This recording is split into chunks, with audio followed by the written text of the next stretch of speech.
Madame, Messieurs, bonsoir et merci de votre fidélité à l'ensemble des programmes de Miracle TV+, particulièrement à Itinéraire, votre magazine, vous le savez, dédié à nos icônes d'ici et d'ailleurs. Il est le président fondateur de Voice Ministries International Corporate, dont le siège est basé à Benin City, c'est dans l'état d'Edo, au Nigeria. Il est avec nous, Bishop Abraham Chigbondu est notre invité ce soir. Éminent Bishop, bonsoir et merci d'avoir accepté notre invitation. Thank you for inviting me.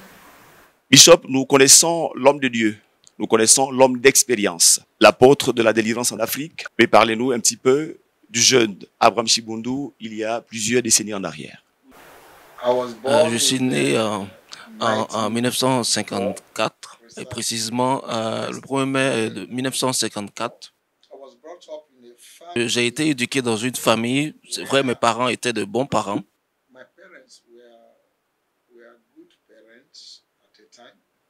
Jusqu'à ce que mes parents se séparent quand j'avais 12 ans. J'étais très intelligent et mon père m'aimait tellement. Mais quand ils se sont séparés, notre histoire a changé jusqu'à aujourd'hui. Le divorce affecte plus les enfants que ceux-mêmes qui sont les premiers concernés par le divorce. Et mon père a eu à épouser une autre femme. Et cette femme est devenue la mère de mes 3 sœurs. Et juste après le divorce, en 1966, la guerre civile au Nigeria a commencé. Et ma belle-mère ne m'appréciait pas beaucoup. Donc j'ai été obligé de rejoindre l'armée à l'âge de 14 ans. Donc je suis devenu un enfant soldat à l'âge de 14 ans. Et j'ai dû me déplacer d'un lieu à un autre jusqu'à ce que la guerre prenne fin. Et mes parents ne savaient même pas s'ils étaient toujours en vie. Mais je suis revenu quand la guerre a pris fin. Et la vie est devenue très compliquée pour moi. Donc j'ai dû partir de mon village et dans un endroit dans la partie ouest du Nigeria à 16 ans. Et je suis devenu un garçon de maison, un employé de maison. Et la souffrance a continué. Et à 17 ans, j'ai commencé à fumer la cigarette. J'ai commencé à fumer la chanvre indienne. Et j'ai rejoint plusieurs types de gangs. Mais quand j'ai eu 19 ans, j'étais déjà un soulard. J'ai fréquenté beaucoup de féticheurs. Je cherchais la puissance, le pouvoir.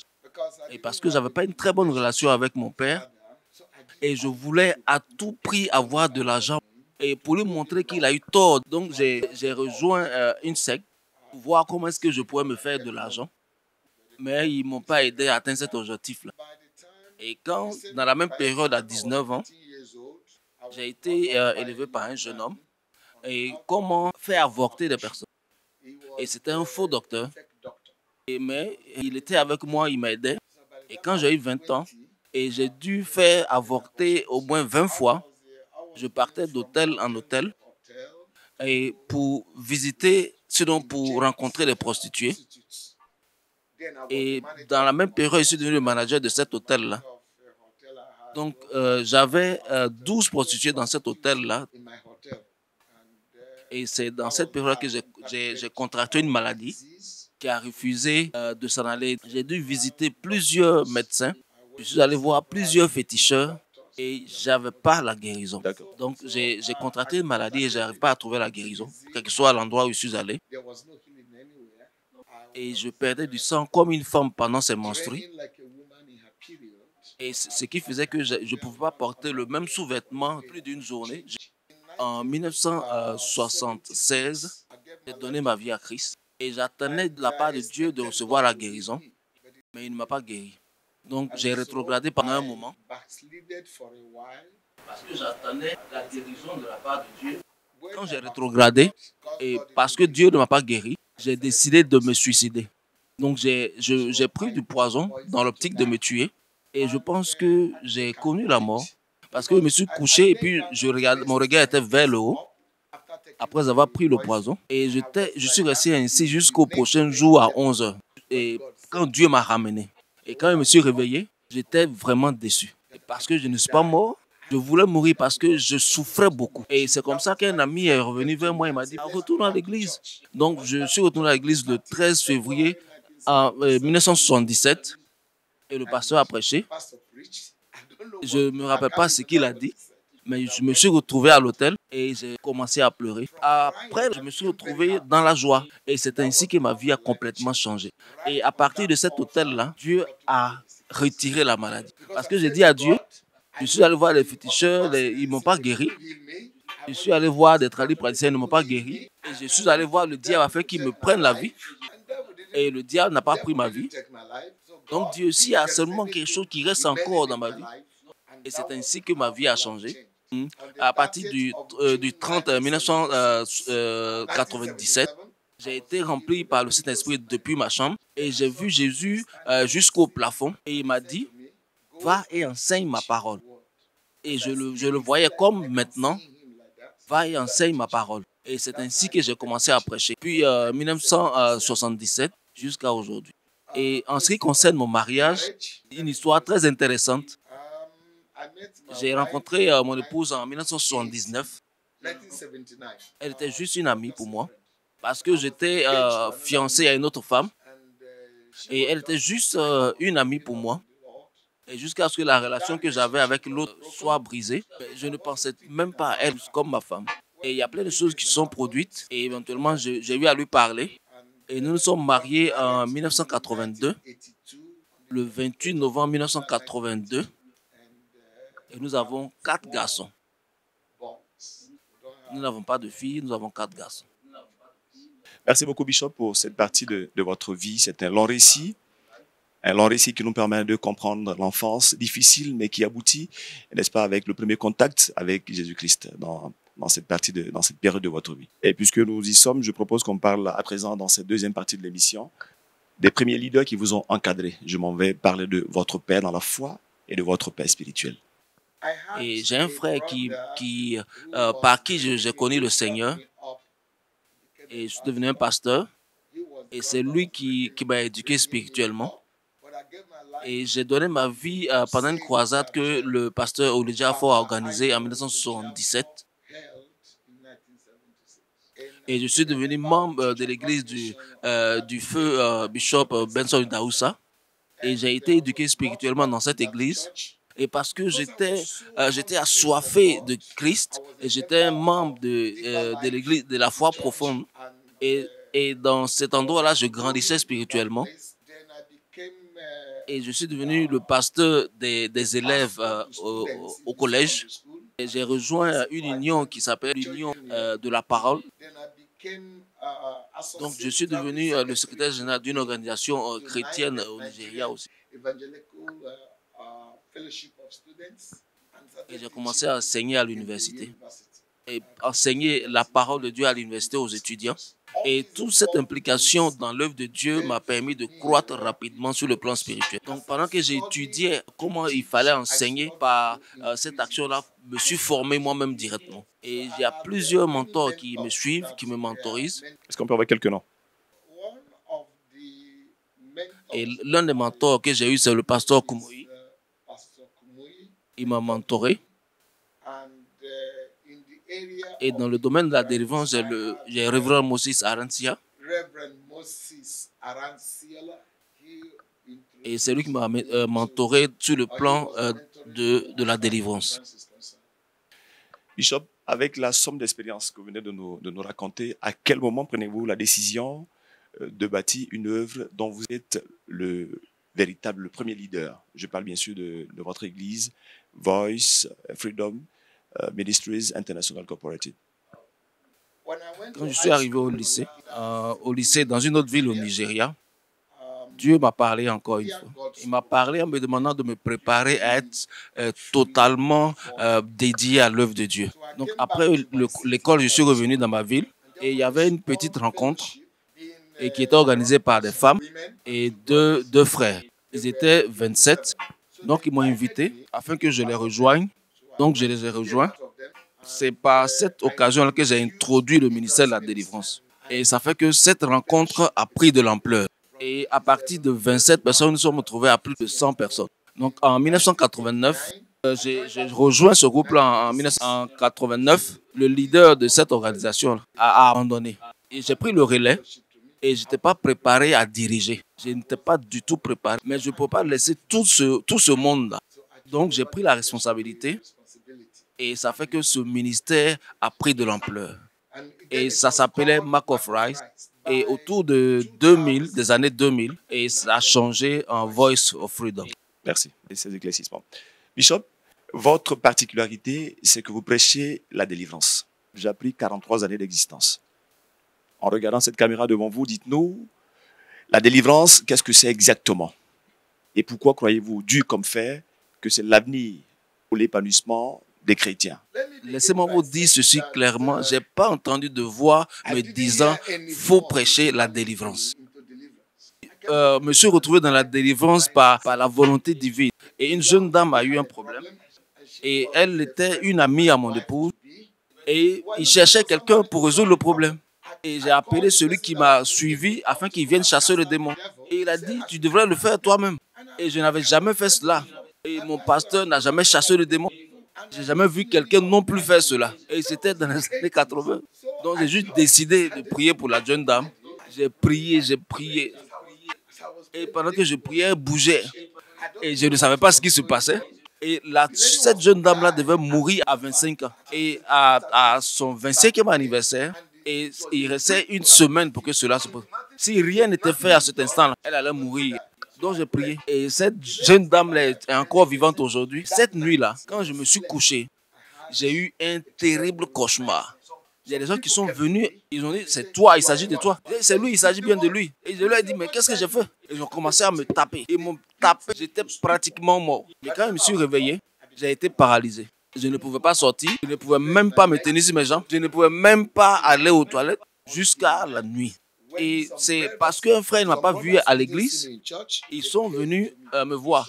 Ils ont forcé la porte. Qu'est-ce qui ne va pas avec toi? Je leur ai dit ce que j'ai fait. Et ils m'ont blâmé. Et tu étais trop zélé. Qui t'a demandé de chercher les démons? Et après m'avoir blâmé et sermonné, ils ont commencé tous à pleurer. Ils m'ont tenu debout, soulevé mes jambes et puis elles se retrouvaient à terre. Et pendant qu'ils pleuraient et priaient, Dieu a entendu nos prières. Et mes jambes ont été restaurées. Et c'est depuis ce jour que j'ai fait le vœu. Et partout où je verrai le diable, je le chasserai. Et c'est comme ça que je suis entré dans le domaine de la délivrance. Donc partout où j'allais, je parlais de la délivrance. Et j'ai commencé à chercher des livres qui parlaient de délivrance. Et j'ai commencé à écouter ceux qui parlaient de délivrance. Et c'est ainsi que je suis entré dans le domaine de la délivrance. Et c'était en 1981. Il n'y avait pas d'encouragement. Nulle part. Et je suis allé prêcher dans une école. Et Dieu est descendu ce jour-là. Nous avons commencé à 17h. Et on a fini à 2h. Délivrance, en train de faire la délivrance. Le jour qui a suivi, ils ont emmené une jeune dame de l'école. Et dont les mains restaient figées pendant plus de 12 heures. Et ses paupières ne pouvaient pas se rabaisser. Donc, ils l'ont amenée dans ma chambre. Et toi, tu prêches à l'école. Et regarde ce qui est arrivé à la jeune dame. Donc, j'ai prié pour la jeune fille. Elle a vomi un crabe. Et c'est la première fois que j'ai vu quelqu'un vomir quelque chose. J'ai vu un crabe sortir de sa bouche. Quand c'est sorti, elle est redevenue normale. Donc, le ministère de la délivrance a ainsi continué. Avec des erreurs, plusieurs erreurs. Parce qu'il n'y a eu personne pour m'enseigner, donc j'ai fait beaucoup d'erreurs. Très bien. Bishop, deux concours de circonstances qui vous conduisent finalement à acquérir, n'est-ce pas, une expertise. Cela fait 43 années déjà que vous prêchez la délivrance. Dans l'espace anglophone de l'Afrique, partout sur le continent, vous êtes considéré comme l'apôtre de la délivrance. Dans la partie ouest africaine et en Côte d'Ivoire principalement, celui que vous appelez votre jeune frère, Bishop Ouattara Mohamed Idriss, a emprunté cette spécialité lui aussi. Parlez-nous brièvement des circonstances de votre première rencontre avec Bishop Ouattara, bien sûr. Et dites-nous ce que vous pensez de cet homme de Dieu. J'ai rencontré le Bishop Ouattara pendant la convention de papa et maman Olangui. Quand ils étaient en vie, et c'était notre première rencontre. Et il y a quelque chose qui nous a connectés. Et l'apôtre Dra me l'a présenté et m'a dit que c'est son fils à Abidjan et que nous avons un ministère similaire. Et c'est comme ça que notre relation a commencé. Jusqu'à ce qu'il m'invite en 2022 afin que je vienne chez lui. Et je suis venu voir ce qu'il faisait. Et j'ai été impressionné. Et c'est ainsi que j'ai décidé d'apporter ma contribution, quel que soit ce qu'il ferait, parce que ce qu'il faisait n'était pas commun dans l'espace francophone.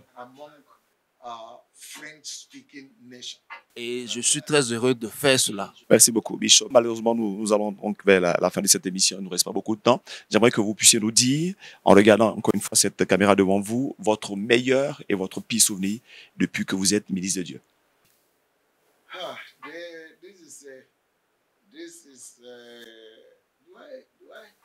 Est-ce que j'ai une mauvaise expérience? Et toutes les expériences que j'ai eues, je ne les considère pas comme de mauvaises expériences, mais surtout des opportunités pour apprendre. J'ai eu de différentes attaques. Ma femme, mes enfants ont eu des attaques. Et cela fait partie du processus d'apprentissage. Et je me rappelle d'une période particulière, mon épouse était enceinte et j'avais jeûné pendant 3 jours afin de prier pour une autre femme qui voulait avoir un enfant. Et je suis allé exercer le ministère dans la vie de cette femme.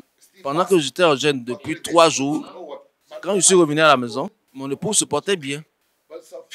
Après que je sois arrivé, elle a commencé à ressentir des douleurs. On l'a prise pour l'amener à l'hôpital et elle a perdu l'enfant. Et donc j'ai dit à Dieu, qu'est-ce qui est en train de se passer? Je suis allé prier pour quelqu'un qui n'a pas d'enfant. Et même mon épouse qui est enceinte perd l'enfant. Et Dieu m'a enseigné le leçon. Il est en charge et il est au contrôle de toutes choses. Donc je pourrais dire, j'ai eu de nombreuses expériences. Je ne peux pas les considérer comme étant de mauvaises expériences. Et c'est seulement des processus d'apprentissage dans le domaine du ministère. Comme ce que Jésus a vu.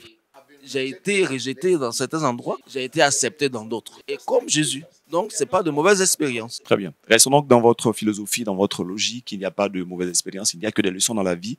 Parlez-nous à présent des meilleurs souvenirs. Il y a tellement. Après 43 ans, j'ai eu de très nombreuses expériences. Et si nous commençons à parler des expériences, nous ne partirons pas d'ici. J'ai vu la puissance de Dieu. J'ai vu des captifs être libérés. J'ai exercé le ministère à plus de 20 000 personnes en même temps. Et je parlais des fondations.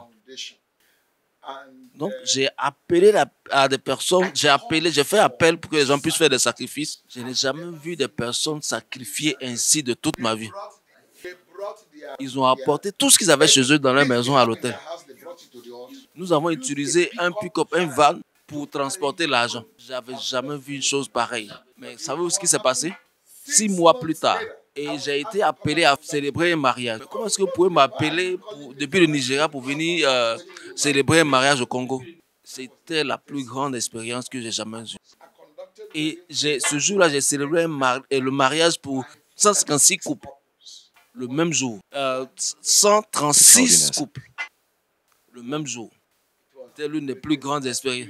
Et je n'ai jamais vu cela nulle part. J'ai vu des guérisons miraculeuses. Restons donc sur ce souvenir merveilleux. Il est évident que le temps de cette émission ne suffira pas pour évoquer l'ensemble de la somme de l'expérience que vous incarnez. Bishop, je m'en vais vous poser une autre question. Vous avez 70 ans d'âge, 43 années d'expérience dans le ministère de la Délivrance. Après vous, il y a de nouvelles générations. Si vous aviez des conseils pratiques à donner, que ce soit en Côte d'Ivoire ou en dehors, que diriez-vous à ce jeune ministre? Mon conseil, le premier conseil pourrait être d'être concentré sur votre ministère.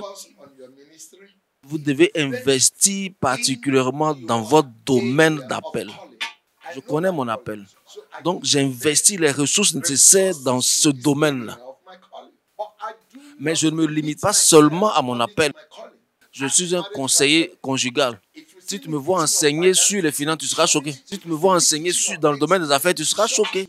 Mais si tu me vois aussi enseigner dans d'autres domaines à partir de la parole, tu seras choqué. Mais je connais mon objectif. J'ai commencé une école de délivrance en 1988 à cause de l'ignorance des gens. Donc, j'ai commencé à enseigner des gens comment opérer dans le domaine de la délivrance. Et nous avons formé plus de 20 000 personnes depuis la COVID.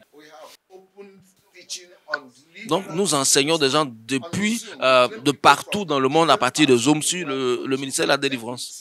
Vous devez être focalisé sur votre ministère, sur votre appel. Et n'utilisez pas votre ministère juste pour des profits. Si vous entrez dans le ministère pour l'argent, vous allez souffrir.